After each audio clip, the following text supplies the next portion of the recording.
I remember in my preparation for rescue swimmer school also looking at your programs, and you had specific standards for the rescue swimmers. And I recall when I first looked at him, I was like, that's impossible. This guy's totally unrealistic. All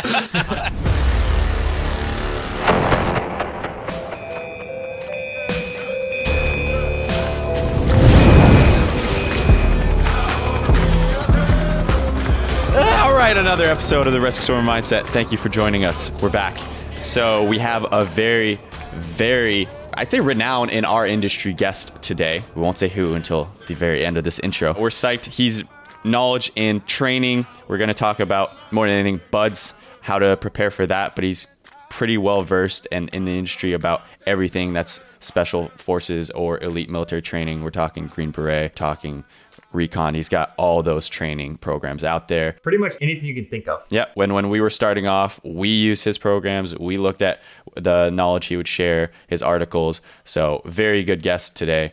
Before we do, let's talk about what's up and coming for the Rescue Swimmer Mindset. Cody. All right. So we got two big things coming up. First big thing is a new program coming out. It's going to be called Train Like a Rescue Swimmer. So it's going to be workouts for people who actually don't want to be rescue swimmers. Maybe you're a lifeguard, maybe a civilian, and you're interested in seeing how we train. This program is going to have basically a good mix of that. So it's going to be a lot pool intensive workouts, a lot of calisthenics, some weights, but mostly we're going to be trying to get you in the pool, running a lot, doing stuff that we do in rescue swimmer school. Yeah, absolutely. A lot of our people that are training with us, they're not per se trying to do any elite military position, but they like the type of training that we do. And it's great overall training to develop yourself as an athlete or just to get into shape. So this is a great program if you just want to see the type of training that we do, and it's tailored for those individuals. But also if you're willing and wanting to do the whole military career, I mean, this is also going to be a great program for you. Yeah, I'd say it'd be a good intro. So our Win the Day program is for people getting ready to go off to A school. This would be a program that could kind of transition you into that. So it's going to be a lot less reps, easier workouts. And then if you felt like that was easy and you just want to move on a little bit, you can get Win the Day after that and kind of be good to go. Great. As well as Black Friday is coming up. Black Friday. So if you want the lines, if you want to set up some tents outside of the Rescue Swimmer headquarters, that's what I would recommend. Tents are starting to go up 3 days before. Bring, warm blankets and things because, it's in Northern California. It gets cold at night. So I'm kidding. We are all online. So if you want to get our programs, all our programs, that's Win the Day, that's Hold Your Breath Like a Helicopter Rescue Swimmer, that's Become the Expert, Train Like a Rescue Swimmer, the 1.5 mile run program. All our programs for Black Friday will be, drumroll, what are we going with?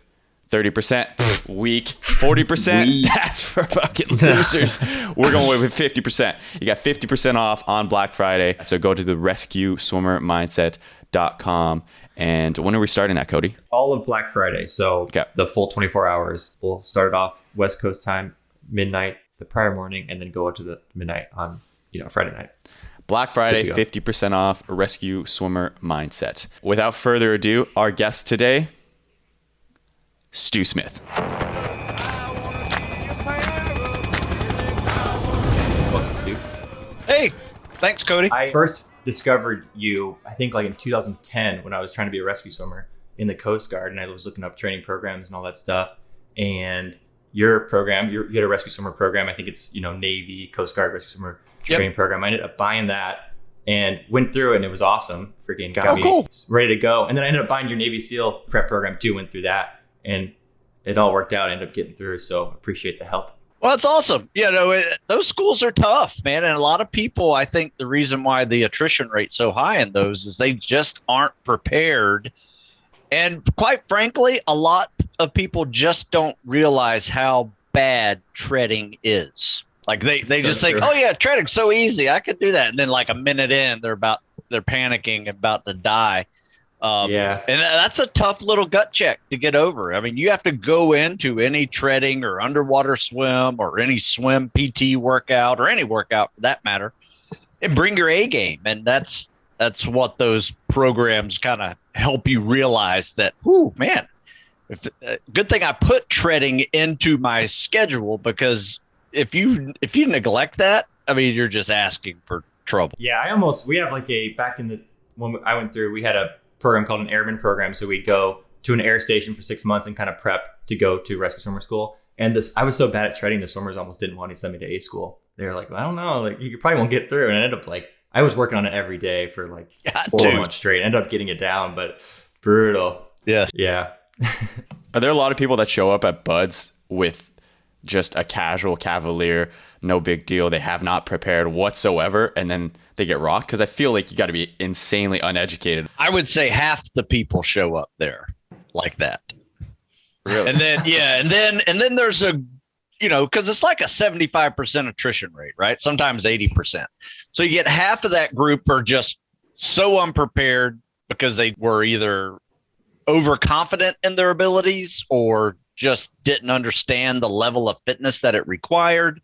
And then there's the other, 25% of that attrition rate that really shows up in really great killer shape, but then something else gets tested in there. And it's one of those intangibles about being wet and sandy, or maybe it's more load bearing activities that really kind of crush them, or the obstacle course, they can't get over a certain obstacle and they fail it, or just swimming and treading. And there's so many other variables that go into it. And then getting constant negative feedback.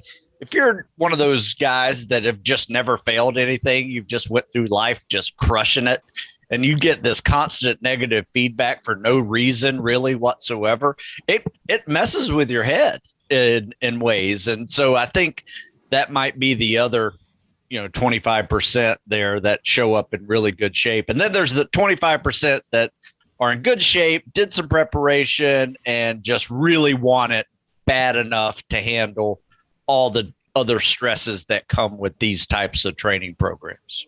When it comes to that more mental aspect, as in dealing with that negative criticism, I guess that's kind of almost a salesman mentality of like, you're going to get rejected, you're going to get told you're terrible. Is there any preparation that goes into that, you think, or that's more something innate within every candidate?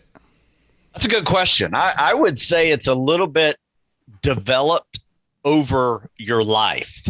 Like if you are constantly getting negative feedback as a kid, whether it's from your parents or coaches or teachers or something like that, and it could be good negative feedback. Like I always talk about my daughter, who was 15 years in ballet, and she pretty much went through life just crushing academics, could play any sport she wanted, but she did this ballet for 15 years. And every class was constant negative feedback, because if you hold your hand this way and not like this, I mean, you just get all these different screw ups. And I think sports really allows you to get negative feedback, because if you screw up a football play or screw up some other event, you have an error in baseball. I mean, all those things are just ways to build a little more resiliency in your way of accepting failure and not getting crushed from it, but learning from it and not letting it happen again. So I think that's where it all comes into play somehow. And it's one of those intangibles that's really hard to kind of write about, which is something I try to do. And it's sometimes even harder to speak about, because it just kind of goes over people's heads. And, it's one of those intangibles that's really hard to explain for me. Yeah, that is interesting. I feel like a part of my background maybe is like coming from, and sorry, mom and dad, but coming from parents that did tend to yell. So I wonder if that gave me the coping mechanisms to deal well in those types of environments. And interestingly, I feel like in general, even post-military, I deal well when like my friends, and if I'm challenging myself physically, if my friends are talking shit and they're just telling me, "Nah, you're weak," and I'm, I'll show you. You know what? Eventually, that's a really good point, because eventually you can really get some energy and some abilities that come out of nowhere by just proving someone wrong. I think that was the biggest one for me. I went to the Naval Academy, and I was like athlete and good grades, and I was that kid that never really failed. But through sports, you build up some resiliency, because you're always failing, even though you do well at the end. There's hundreds of practices where you're failing. right? And you kind of build up some resiliency there. But I mean, I remember saying to myself when I was failing at the academy and everything. I mean, just failed my first PT test, was failing chemistry. You know, I was just falling apart. I mean, it's just like things weren't working. I didn't make the football team like I had planned. I mean, just everything was falling apart. And I just remember finding that fuel when the tank was empty, when I realized that I can't go back home because I got to prove this asshole wrong that told me I'd never make it through there. You know, so it was that those little moments where you just like, screw it, I'm going to figure this out. In a sense, like I'd say that's almost using your ego to your benefit. You know, I mean, there's flaws in ego, and certainly that's something that to be worked on. But sometimes you can use it to power and fuel you. And I think a lot of like phenomenal, tremendous athletes are just filled with ego, and that's kind of what is their driving force. Well, yeah, true. And competing. I mean, we all grew up competing, and you know, it's I always talk about train to compete, you know, not just survive, because I see so many people just kind of in survival mode. You know, the minimum standards are good enough, you know, instead of like trying to compete to be at the max or even better than the max or the fastest runner, the fastest swimmer. You know, you're always trying to win something. I always tell people this. This one is really true. You never think about quitting when you think about winning. Right. And where I came up with that when I ran my first and only and my last marathon that I will ever do. I'm never going to do that again. That was just awful. But it was just boring. It was like, it wasn't like, it didn't kill me. It was just, I was in my mind. It was like, I was just so bored. But I just wanted to do something else. If, you know, like I would go for a swim for half of those miles, I probably would have been better. I was just wanting to get under 4 hours and just finish it. That was my goal. And I realized that was kind of in a survival mode mindset. And then I see these guys over here doing their dynamic stretches and, you know, high-fiving each other. And, you know, they look like they're from Kenya, you know, just skinny runners. And I was just realized something. I was like, they are trying to drop a minute off their fastest marathon ever. You know, I mean, they're in a completely different mindset than I am. I was just in this survival mode. And then once I kind of figured that out, I was like, all right, I got to work on this and see how I can get into that mindset for just everything that I do, not just, you know, running a marathon, but for all the future activities that I have to do, you know, try to get through buds and try to get to buds and through buds and all that. Was that before or after you went to buds? That was before. Yeah. Okay. Yeah. And it really made a big difference because I saw it happen, and it just reaffirmed everything that I saw that day, because I saw all these guys getting into buds and they were striving for the minimum standards, and they got in. And then, you know, we take the test and they're still shooting for the minimums, like stopping, you know, a minute and a half into the push-ups when they could have gone for 30 seconds more, but they got the minimum. So they were done. Yeah. And it was just that mindset was like, didn't make sense to me. And it was proven right time after time after time with all those guys dropping. I remember in my preparation for rescue swimmer school, also looking at your programs too, and you had specific standards for the rescue swimmers, and it was significantly more than the PT standards. And I recall when I first looked at him, I was like, that's impossible. This guy's totally unrealistic. Not a set goal. Like, I don't accept this. And by the end, I was barely able to keep up like with those numbers. And then I somehow like made it through the school. But even then, those numbers, I was like, whoa. Well, you know what? That's why I put those in there. I say, look, these aren't the Navy's or the Coast Guard's scores. These are what I recommend you do, right? Because here's why, right? And that's that whole kind of story is like, you got to strive for these numbers. And because there's so many other areas where, you know, while you're building up to those standards, you're definitely going to see new levels of fitness that you didn't think were possible before. And I think that is a very important part of the journey, because I remember seeing guys ahead of me getting to and through buds when I was at the academy. There's always some, you know, classes ahead of you that were heading that way, and then they made it. And I was like, okay, well, they made it. I need to be in that, that kind of guy's shape, but if I'm going to make it through. And it just kind of, part of it too is also you have to see it to believe it. When you see somebody make it through there and you're like, okay, I can do this too. And now what did he do to do that? That's how the journey kind of goes for most people who are successful in these jobs. It all starts from higher standards for sure. Your that Red Summer program was the first time I ever did a PT pyramid, and these things were so terrible, but they really helped improve my push-ups and just PT numbers in general. Yeah, those are pretty great. The PT pyramid is one of my favorite workouts. I still do that. I learned it in the 80s, and I have applied it in so many different ways now with different exercises and different runs every set. And some of my favorite ones now is like every set of that 1-10-1 pyramid, you do a quarter-mile run. So it's 19 quarter miles on top of all those reps. Yeah. And that is a great little addition to the pyramid that I've slowly tried to create over the years. Yeah, those are perfect workouts for, especially Rescue Summer School. We do PT, or you're doing some sort of complex or dynamic lift, and then you do sprints, and they're perfect. So yeah, thanks for that. Bringing it up from the 80s. That's awesome. I can't say I invented it. I learned it in the. I was going to ask that. Yeah. And I wrote an article about my first PT pyramid ever. And you're right. It was horrible. I got to go look that article up. We'll link it in the show notes or something. Right. So yeah, as far as training, and I had a couple, like a nutrition question, a big one. So in buds, are you allowed to take in like calories during the day, or do they kind of are you allowed to have snacks and stuff in between workouts or anything like that? Well, they don't say you need to, or they don't say you can't. I did.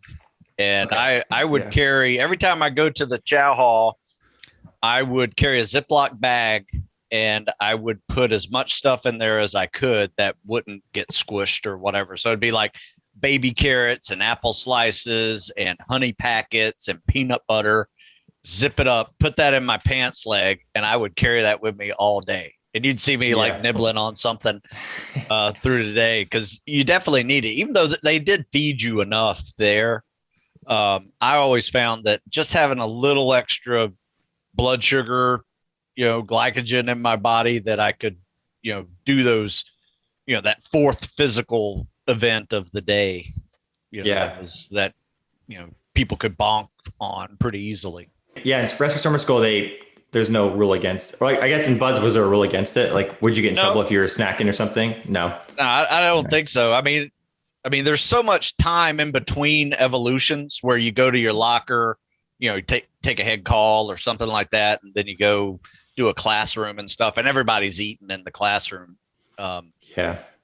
So it's something, because when I was going through summer school, I didn't really think about snacking during the day between workouts and stuff. And then recently I got into like marathon running and ultra running, and it's something that you have to do. You're just always drinking calories. You're keeping like, you're drinking Gatorade or sugar, trying to get your glycogen levels up. Just snacking, like eat a Snickers bar and stuff during the day. So it's it's something I'd never thought about. And if you're burning, man, I have no idea how many calories you burn in a day of like these type of trainings, but I would venture to say you're probably burning 10,000 calories, long day, easy. I mean, that's a big caloric deficit, at the end of the day, if you're not putting in that many calories at least. So not to mention it keeps you warmer.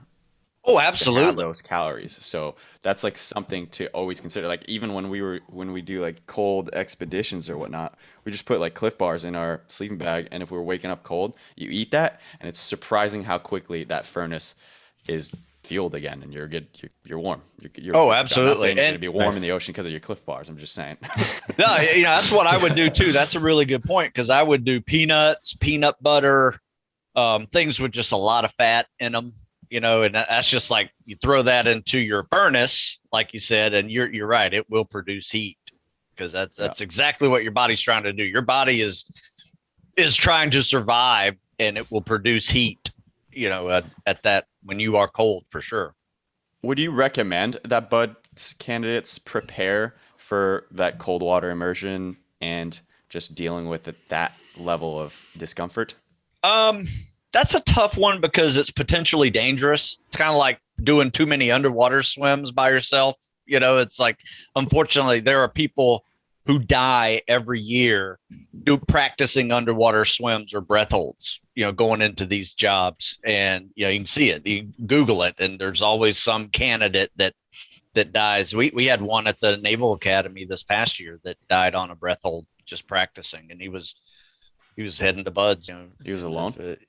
Well, his friends were up on the top of the pool deck, and he went home for Christmas leave and was up at altitude. It was just a big mess of events that occurred. And I think there might've been some drinking going on. It was just one of those, it was a weird mess. And unfortunately we lost a great candidate to somebody doing a breath hold test. But that story I have seen in the last 25 years of me kind of being in this coaching world is that happens more often than not. I probably at least probably 20 times I've heard it in 25 years. So it's almost annually.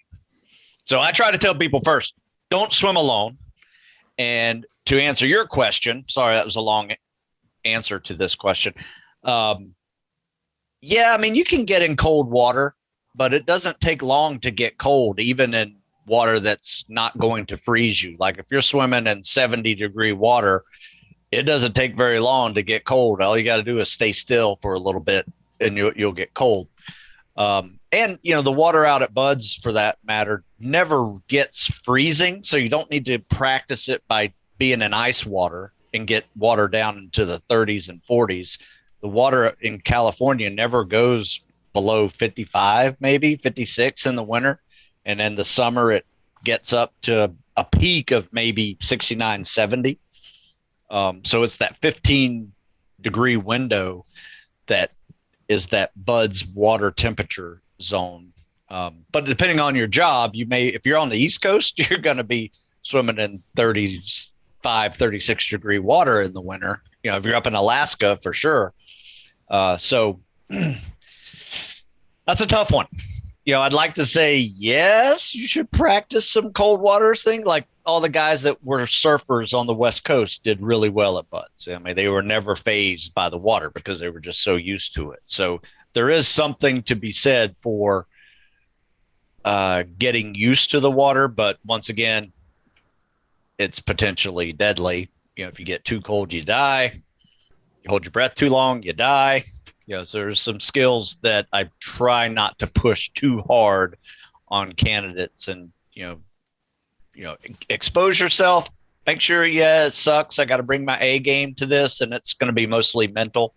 But with some extra tips like fueling, you can really help yourself when you are cold. There's also what I'm just thinking of is those Wim Hof methods. I haven't read the book. I'm not well versed in it by any means, but just potentially working with the breath. I'm sure, these are things that keep you resurfacing new science, new methods. So I'm guessing, I don't know if you breathing, absolutely. Breathing will definitely help you through those situations too. Yeah. How does one breathe to cope with that frigid water? It's a big, deep breath and a nice, easy exhale. And when you're exhaling, you try to relax everything that's going on, and your body's going to start shaking eventually. And you don't necessarily want to stop shaking because that shaking is actually producing heat for you. But if you shake for a really long time, eventually you're going to quit shaking. So it's almost like you want to pace out the shaking a little bit. Does that make sense? Yeah. Unless you can refuel. So the breathing kind of helps you relax a little bit, and you can actually control the shakes. And eventually you'll start shaking again naturally, uncontrollably. And those are just some of the first signs of, hypothermia, when it is an uncontrollable shake, if that makes sense. So, I mean, eventually, like at start, you can control your shakes. Eventually you can't. And when it gets to that level, it's time to get out of the water because it's potentially dangerous. And you need to go for a run and get that body heat up, and stay dry for a little while. That just reminded me of that opening scene to Lone Survivor, which is a great opening scene of just BUD/S And, yeah. Yeah, just the buds candidates. And then they're like, I forget what the math equation is, but they just pull the candidate into the boat and they're like, what's 5 times 12? And he goes like, 60. Yeah. What about like pain management? Because that's one of the huge differences between rescue swimmer school and buds is, from our understanding, buds candidates truly have to deal with pain management, which is something we minimally to not have to do in our school. Yeah. Are you talking about just being under a log and boat and just I'm talking load bearing activities and all the running? I'm talking more like was it caking yourself in sand? I forget the term you guys use when you cover yourself up. Oh, just wet and it's like chafing and stuff, getting chafed up and all that. Yeah. Chafing is awful. I mean, I still have places in between my legs where hair won't grow because that's where it was chafed from Hell Week. But dealing with it is, once again, kind of takes you to those intangibles. It's one of those intangibles where, you have your fitness standards kind of down at the bottom of this pyramid, and your skills and your pool skills and treading and all that's kind of down at the bottom. Your next level is, some discipline. You've built all these skills, you've acquired some discipline. That next level, it starts getting a little more intangible. You got some grit and resilience. You got some mental toughness, put in there. And then that final tip top of the pyramid is a question, just a question mark that says, how bad do you want it? Right.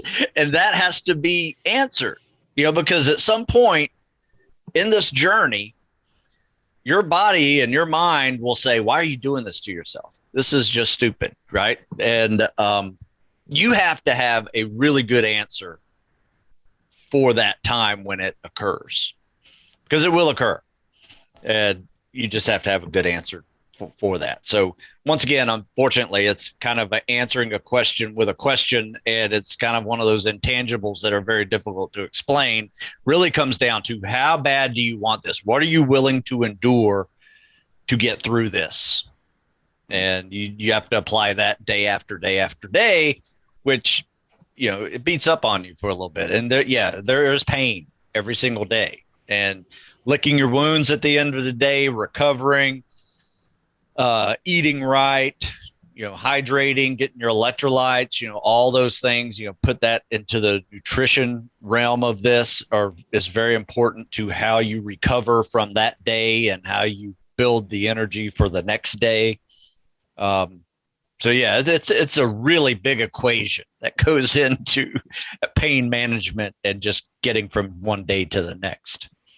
I remember when that question mark would come up for me, thinking and looking at the candidates, that the guy next to me, and just looking at them, and it's kind of like a poker game, and I was like, is this guy thinking what I'm thinking?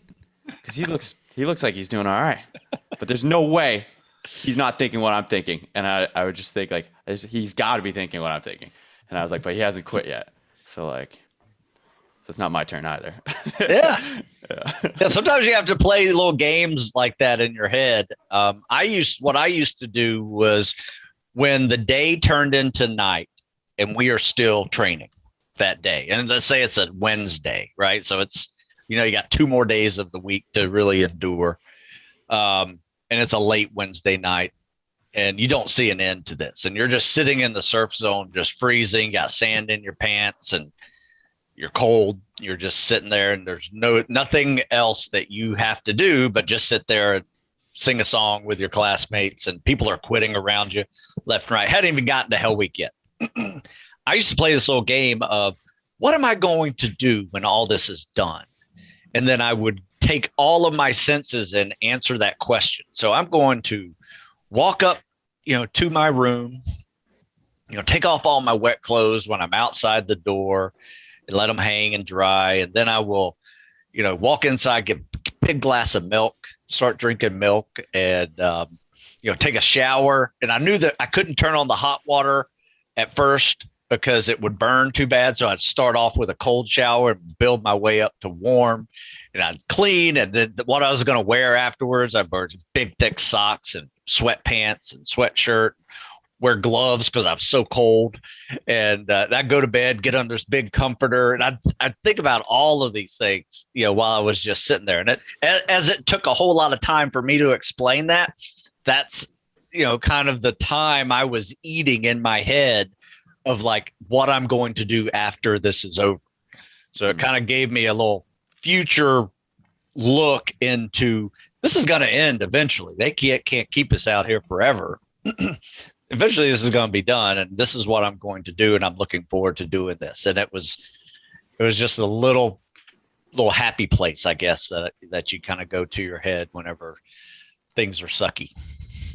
That's a pretty good way of going through a sucky experience. Yeah, we have in our school, we usually get out like around 5, I'd say, right, Vince? Like 4 or 5. And just, we don't really have to endure like that. So it's good to hear. I mean, that's a little like, you could definitely use that during underwaters or something, or if you're doing some sort of hard PT. I'm trying to think of a time you'd apply that to swimmer school. But there's sometimes you never know. You like your class screws up and you just get hammered when everybody's leaving or something, and it just turns into a night evolution or whatever. It's just little things like that happen at these type of schools. And like, you see everybody leaving for work and you're still trading. It's like, oh man, this guy sucks. Yeah. This is I can only describe it as a douchey question, but it's one that's always pickled both parties, I think. As far as rescue swimmers go, we're always curious who's got the tougher water con portion in their school. And it's kind of hard because a lot of no one can answer it. Have gone to, well, there's some people, because some people have been through both. But it's kind of interesting to explore kind of the differences. Because, for example, Navy SEAL, like, we never have to do. I mean, I think a lot of rescue swimmers do it, like a 50-meter underwater. We never have to do it. Right. That's not part of the training. So on that standpoint, that's certainly a skillful drill that's not asked of us. But then there's also, at one point I remember it was like endless sprint downs underwater back. So like sprint the 25 meters right underwater, and like we barely had a break. And I was like, man, it's pretty rough, Oh yeah. I mean, those, look, I'm not saying one's tougher than the other. I will say the SEALs do have their share of water skills that occur. Most of them, I would say the toughest part of it is probably done in the diving side. So when you're on scuba and stuff. So the first part probably, I would say, isn't as hard as the rescue swimmer. In fact, I would say they probably get some of the drills that rescue swimmers do, and they bring it to buds. Because we had a couple rescue swimmers that were in the buds class. They didn't have a problem with, first phase water con at all, whether it was drown proofing, life saving, obviously they crushed that one. Underwater knot tying, and then just the 50-meter underwater swim, which I will say this, nobody in my buds class failed that. At the time we took that test, we had 100 people in our class. We had started with 120.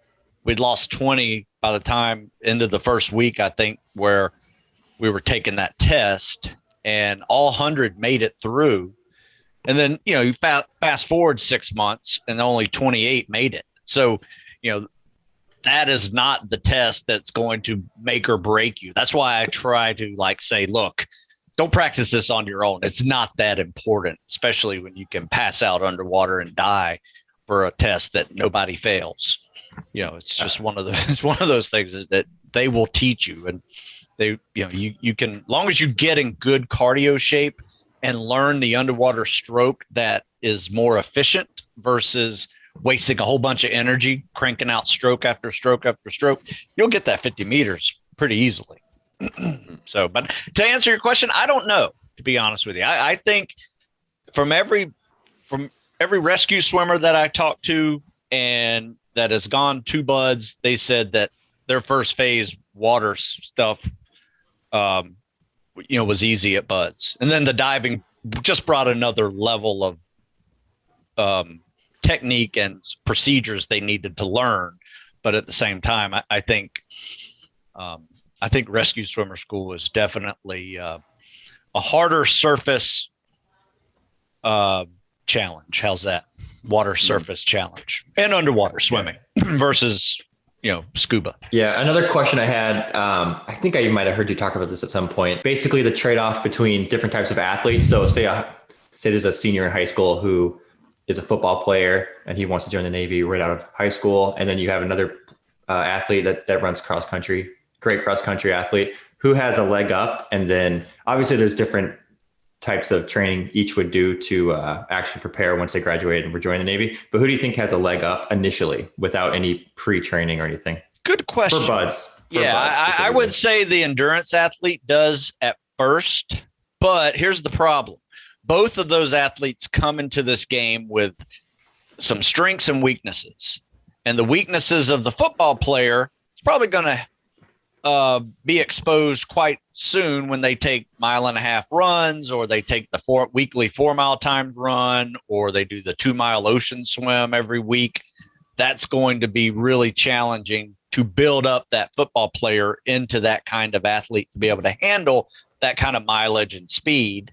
Whereas the cross country guy, not going to have a problem and does really well with the high rep calisthenics because that endurance and muscle stamina works real well. So I have seen cross country guys, like when they first start with us, just get crushed with PT, like pull-ups, push-ups, anything with, body weight exercises at first.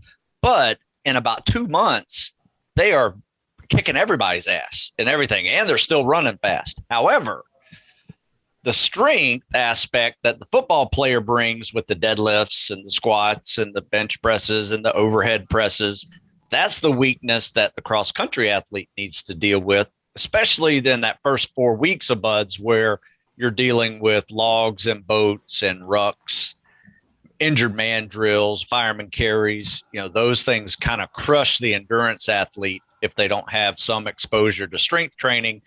And for the football player, just drop the weights altogether and start being an endurance athlete, run, swim, bike, and, do PT for the next 6 months. And that will probably help you tremendously with, maintaining your strength, but, getting that weakness up to a level that is going to be acceptable in that type of training. Yeah. Different paths for both, for sure, but eventually they all become the same. That makes sense. I heard you talking on that podcast, actually. Yeah, I think that was what like Jeff Nichols. You guys were talking about how it's important to start as early as possible, like say 12 years old, especially for like swimming. It just tailors you to succeed in the water and gives you that natural water conditioning. That said, would you say there's like a certain age where it's arguably too late?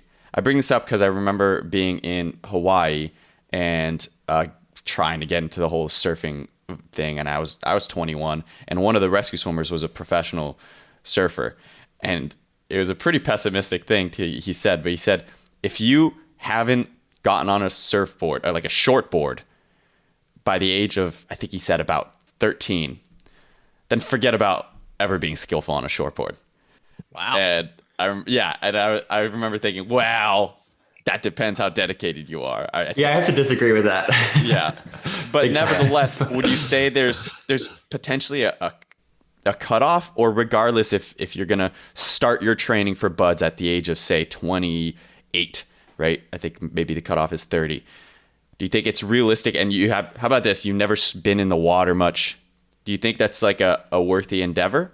Well, I will tell you this. I had a college football player train with me 1 year, and his first time swimming across the pool was with me trying to do the side stroke. Like, he had never swum across a swimming pool before in his life, right? And I didn't realize why he was so happy at the end, because he just beat up the water all the way across the pool, and he was just so happy. And I was like, watching. I said, what's going on? I was like, we need to work on that, CSS, get it a little bit smoother.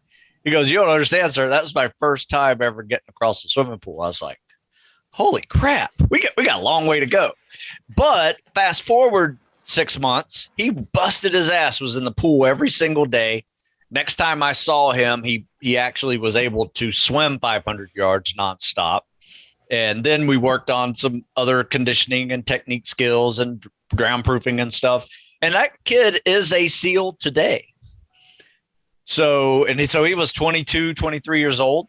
And first time he ever swam across a pool was 22, 23 years old. So I don't think it's, I don't think that's necessarily the issue, but I will say this, I grew up in Florida. We had a pool in the backyard. Everybody, has a pool or a beach nearby, and we were always swimming. And, but I never knew how to swim competitively. I never tried swimming competitively. So I never really knew how to swim, but I was comfortable in the water at a very young age. And I think if you can get that taken care of at an early age, I think your future in swimming is going to be a positive process. And then, I think what you just said, you want it bad enough, you're going to make it happen. And I remember trying surfing my first time. I grew up kind of skateboarding too as a kid. And so getting on a board wasn't that hard for me, but I wasn't really good at it either, compared to the guys in the Pacific West Coast. But I could get up on a board. And, I preferred the long board versus the short board, but that was just me. Felt like I could muscle it through a little bit better versus try to be too agile and get, through those waves like that. But anyway, yeah, I think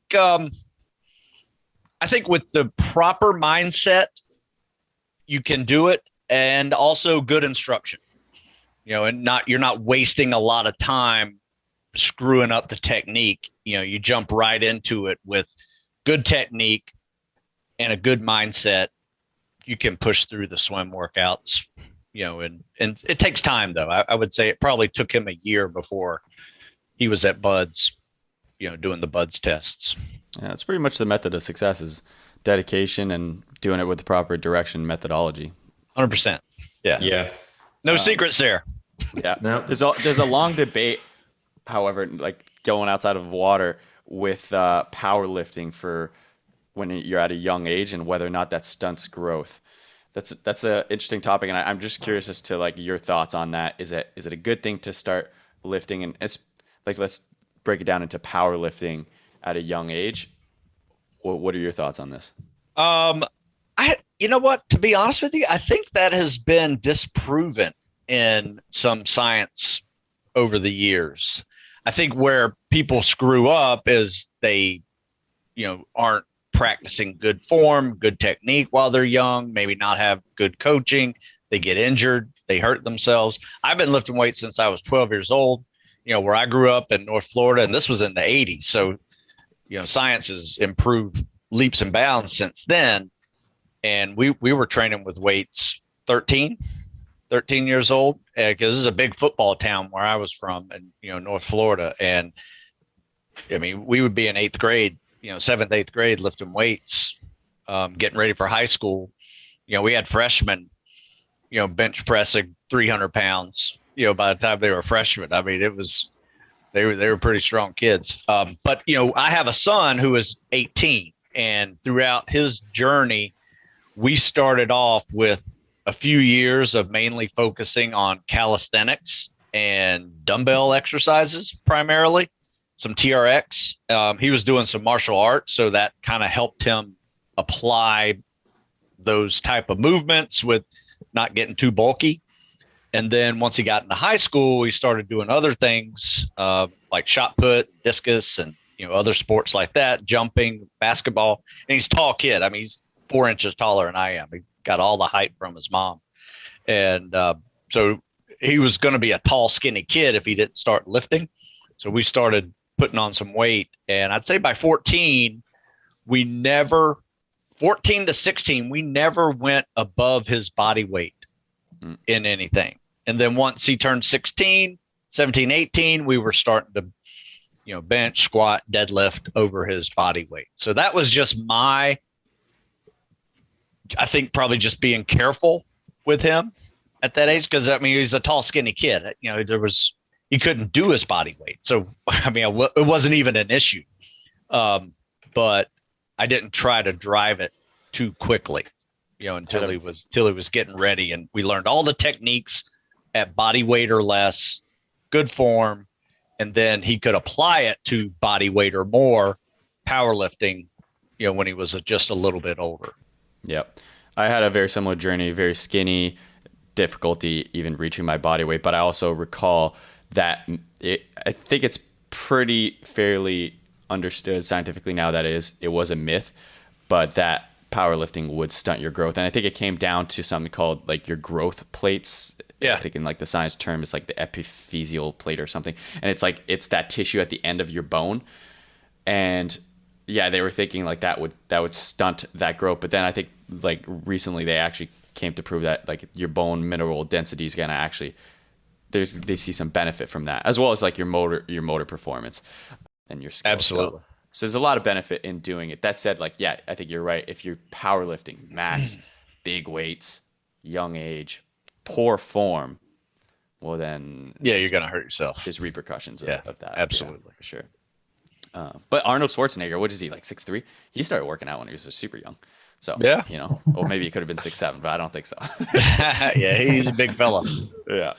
One kind of more host Bud's question and more of the mindset. We always hear of Navy SEALs being like the opposite of cocky and just a modest soul in general. And you would never know that they're a Navy SEAL.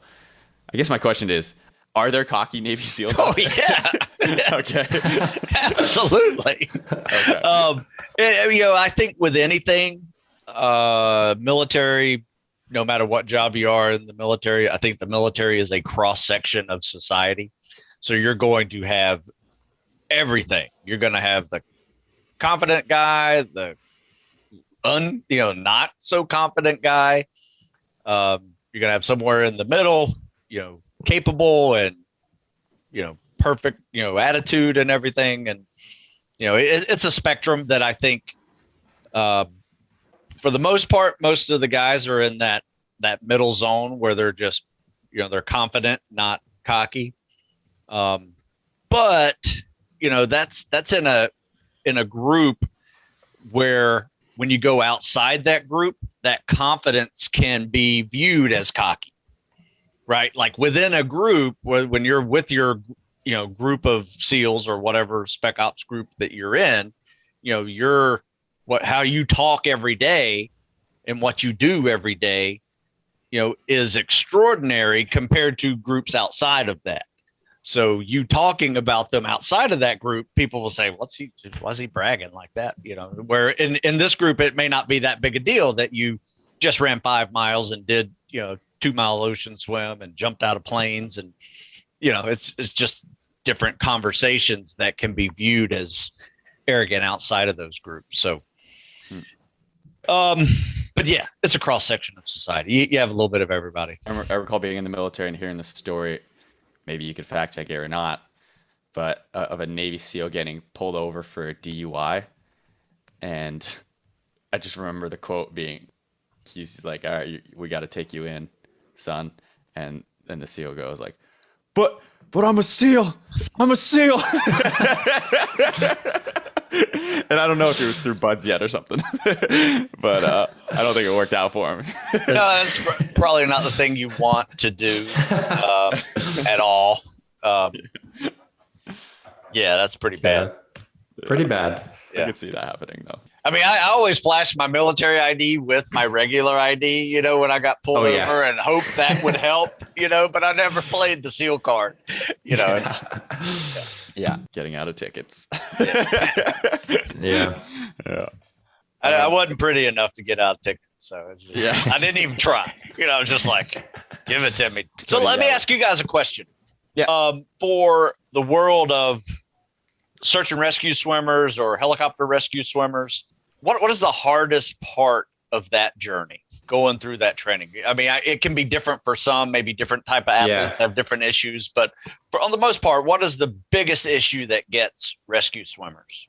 Yeah. So in swimmer school, there's two, I would say like 2 choke points basically. So the first one is just that first like shock factor of the first few weeks of rescue swimmer school. It's just a lot of PT, underwater work, stuff like that, water confidence. So that'll knock out a lot of times like half the class, maybe a third to half the class. And then you can generally breeze through. It's not breeze through, but it's just like grind out another 7 to 8 weeks, and you get to the simulated rescues. So you'll have simulated survivors who are super aggressive, just trying to choke you, and you're having to go through all your different tactics to get them off you, and then get them in a basket or get them in the helicopter somehow. And then they eventually just make them super complex, these scenarios with like 4 to 6 survivors. That's kind of where the rest of the people kind of fall off. So I would say, from my perspective, that's the hardest part. What would you say, Vince? Well, one thing I've often shared on this podcast is there's always that quote of 80% mental, 20% physical. And I've always said that's just something that people that have the luxury of having been prepared physically can say. At that point, it does become mostly mental because their physical is accounted for. And in my case, it seems like the phenomenal people that trained me before going to rescue swimmer school did a good job, where in rescue swimmer school, physically, I was kind of coping and doing all right. That said, as far as my biggest challenge was, this one-man test where you're dealing with a combative survivor, non-compliant survivor. And I recall, you do these 3 practice drills. And the first time your adrenaline's going, you're super excited. You're like, oh my God, this is the one. This is the one everyone's going to fail out on. This is the one that's going to get me. Oh God. And you do it. And I recall it going fairly well. And the instructors give me like good compliments. Second time going good enough where they were like, you would pass, but this is what you need to correct. Third time, again, these are practices. Third time they said, you crushed it. Just do this in the test. Well, the test comes for us and it's right before Christmas.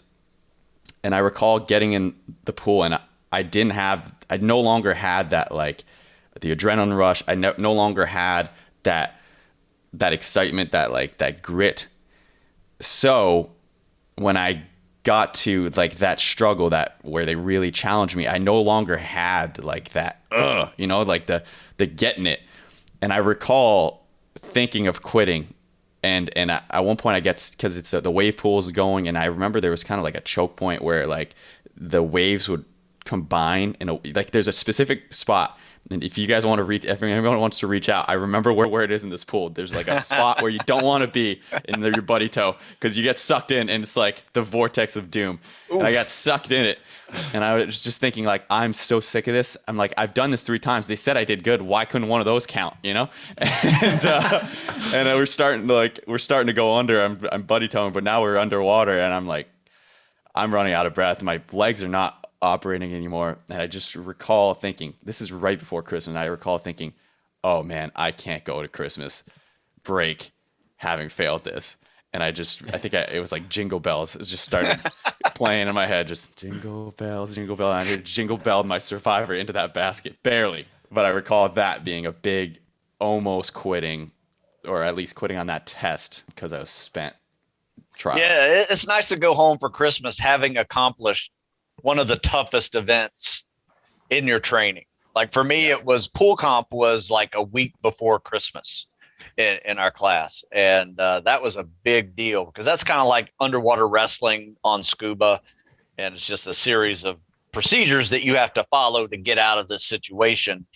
And I don't know about you guys, but any time that I've been involved in underwater events or surface rescues that were real, they were panicky a little bit, but as soon as you grab them, they actually calmed down a little bit. I was like, I've never seen anybody like try to dunk me underwater. I was like, you instructors were sadistic because nobody's swimming me to the bottom of the pool when they're panicking trying to get rescued. That was the thing, and the instructors tell you, hey, communicate with your survivor and instruct them and guide them, right?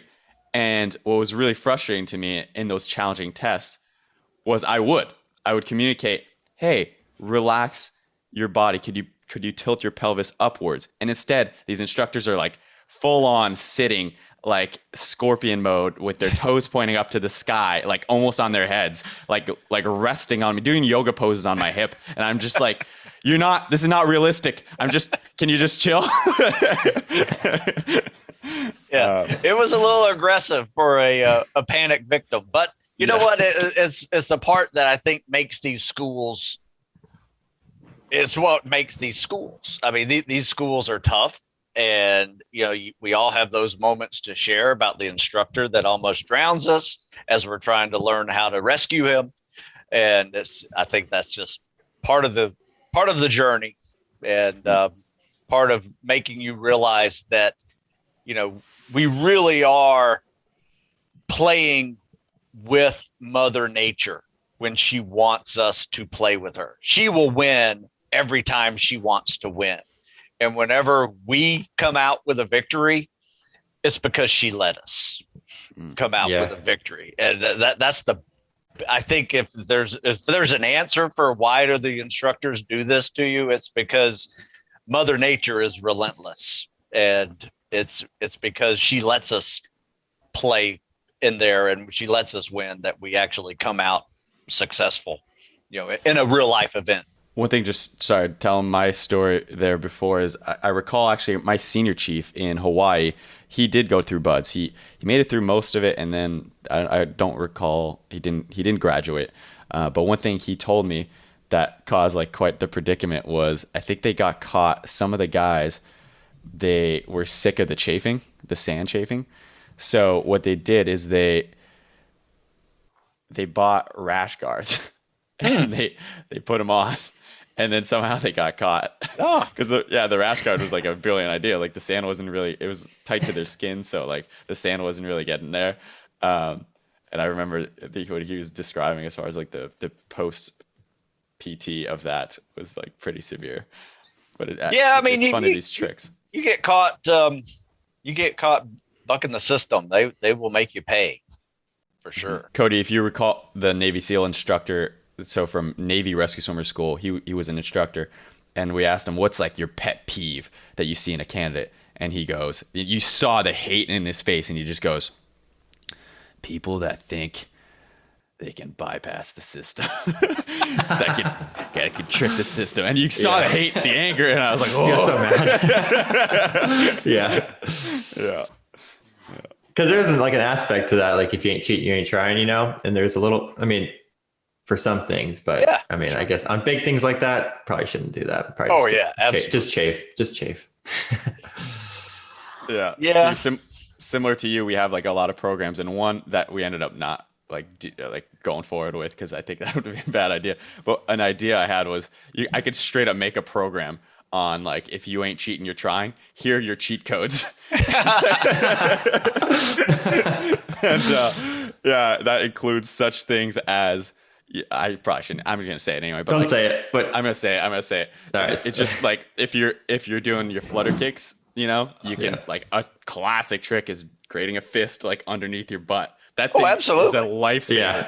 And like absolutely. It's a thing. Often the instructors didn't. I think they're probably onto it at this point. There's no way. But a lot of times, like if they walk away, you make a fist. They come over, you make it flat. Fist flat. Fist flat. Luckily we didn't really have that rule. Going on the grinder, it didn't really matter. You could put your fists like this side by side, which was very helpful. You could go flat. It was pretty easy to go back and forth if you needed to, but there was really no rule on that. Now, every now and then they would say, get your hands away from, you have to put it over your head or something and do flutter kicks. And that just pure sucks. But, but you're right. That's the winner right there. Put the fist underneath the butt for sure. Yeah, but so many come to mind, like, and this one's not per se cheating, but if you're not doing a PT test where they're really gauging the form on the push-ups, but readjusting that push-up. In general, I think it's a fair consensus that when you're doing your push-ups, you want to be utilizing your larger muscles, so your lats and of course your chest. Then come the delts, keeping your shoulders in the socket. But as you get exhausted, like if you want to just, you got to keep sneaking out a couple, then you can adjust those elbows a little bit, turn it into a little bit more of a tricep push-ups or angling them out, which could be a little more prone to injury. But then at that point, it's more of a lat or a deltoid thing. So just relieving those muscles as they get exhausted. 100%. That the last 30 seconds of any exercise in a 2-minute test is a quest for finding other ways to get those reps.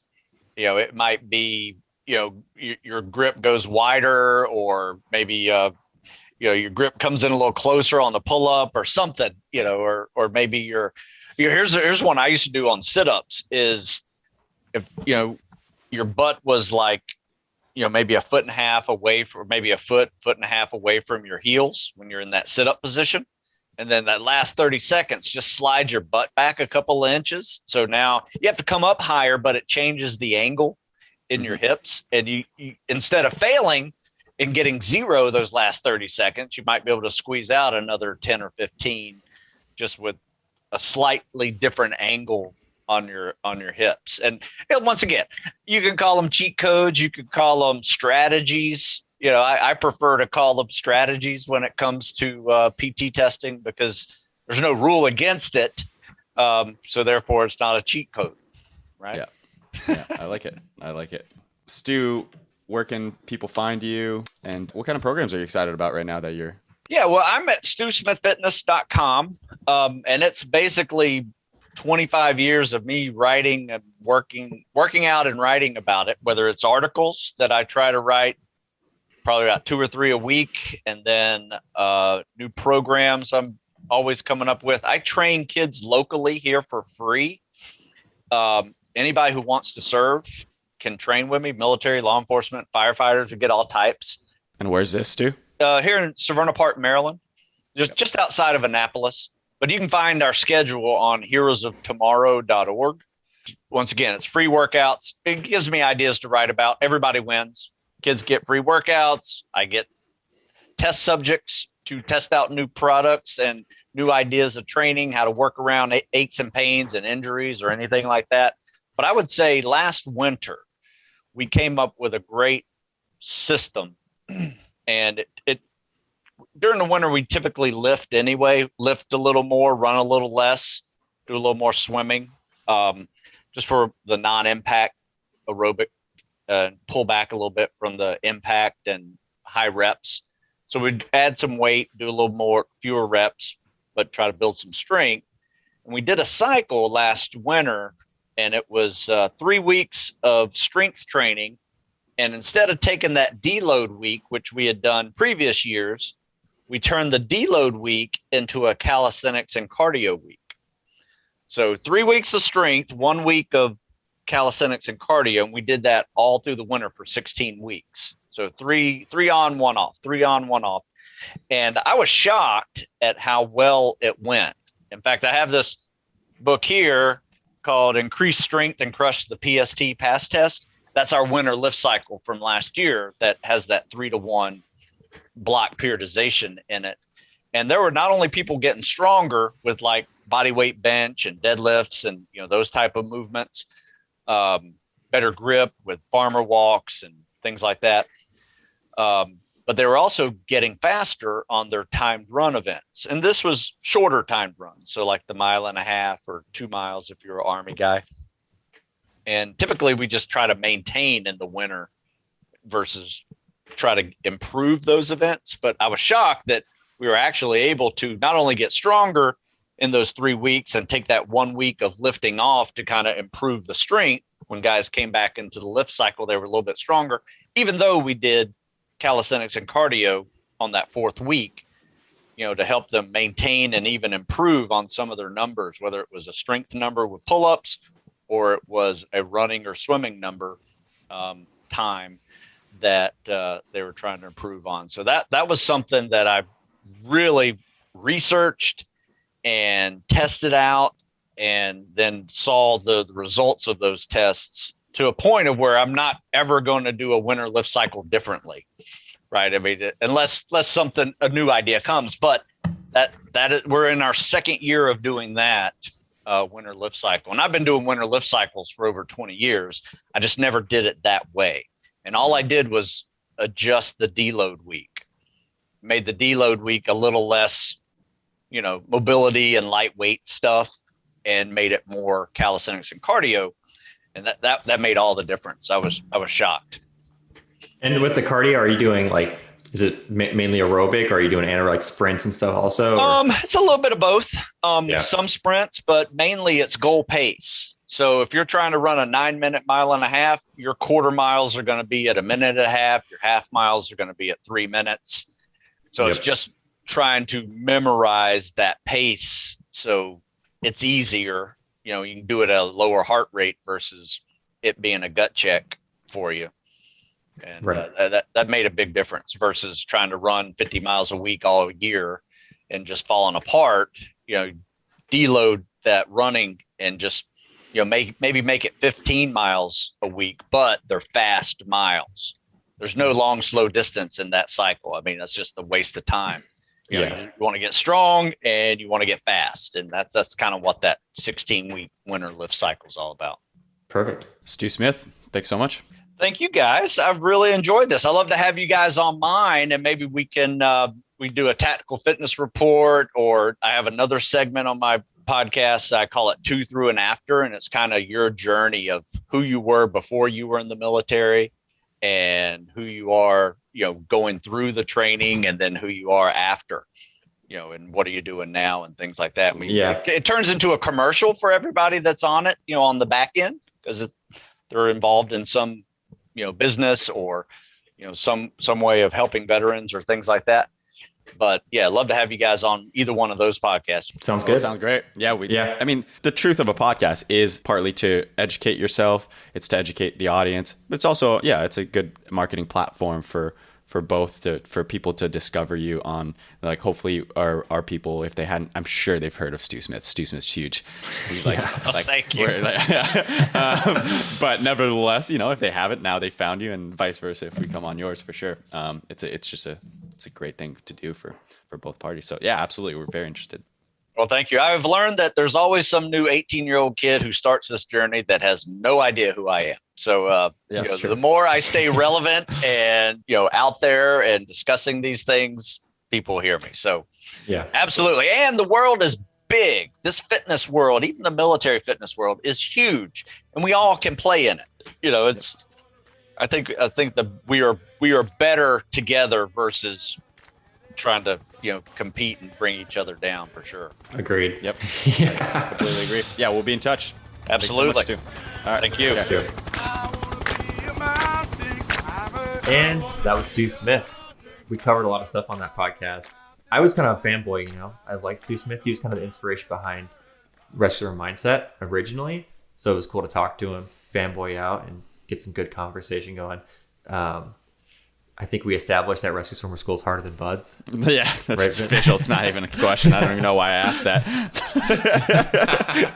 Yeah, it is interesting seeing somebody that you've followed and that's been kind of a mentor your whole life, and seeing them. I mean, we didn't see him in person, so that would certainly be different. But it does make you think. Like, I have seen some rock climbers that are, I've seen Tommy Caldwell, like the professional rock climbers, and I wouldn't say I'm totally stargazed, but there's a bit of, oh my God, it's like weird. You're like, whoa. Yeah. And like, now I see you as a real person in real life, and it's exciting. Yeah. Treat him like a person. I mean, like, don't be a fan, like don't signing autographs is what I'm saying. Yeah. But nevertheless, it's a natural human feeling of when you see those people, you get excited. Totally. Thanks, Stu Smith. Speaking of getting excited, I'm excited for Black Friday. Yeah. 50% off is what we're offering at the rescueswimmermindset.com. That's all our programs, 50% off.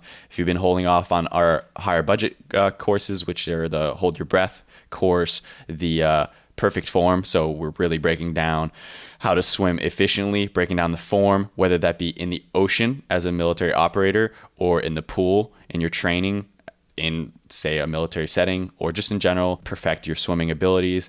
We're really breaking down the form from your toes to your fingertips, everything, and your elbows, how to enter the water.